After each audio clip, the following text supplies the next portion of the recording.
大家好，我係 Mr. Manso，今日會為大家講呢就係 Mathematics in Action S3 Ex2C Q32。我哋睇睇啦 ，solve the inequalities 呢抽嘢，represent the solution graphically。其實呢條數都幾淺嘅，因為呢唯一一個分母呢就係7，咁咪左右手乘7咯。咁我哋都記得㗎啦，第一個數、第二個數同第三個數相乘嘅話呢，1/7呢就可以乘咗7先嘅，因為呢乘法有交換性質啊嘛。咁當然啦，我唔希望你問我1/7乘7等於咩啦，我唔會講噶啦，死都唔會講。好啦，展開晒之後呢，就我哋會決定將個 x 呢拱過對面嘅。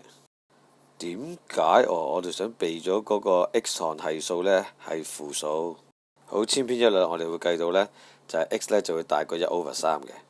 咁當然啦，即係 x 大過一個0.333嘅數字啦。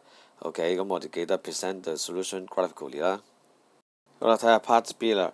Write down the smallest possible integers that satisfy the equation in A， 即係話呢，我哋要寫一個最少 smallest 啦、可能啦、possible 啦、integer 整數啦，就係可以滿足到inequalities A 嘅。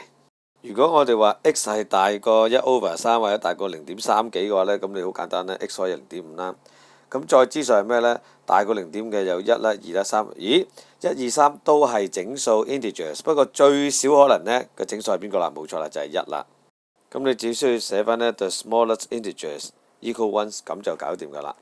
OK， 咁再講一次咯 ，satisfy the inequalities in A， 即係話呢 A part 裏邊滿足到呢一個答案有咩數字啊 ？x 係大過0.33333嘅，咁即係話可以起碼都0.5啦，但係0.5唔係整數啊嘛，佢要 integer 整數，咁你咪俾個1佢啦，因為1、2、3都大過0.33333㗎，而最細 smallest integer 就係1啦。多謝大家，拜拜。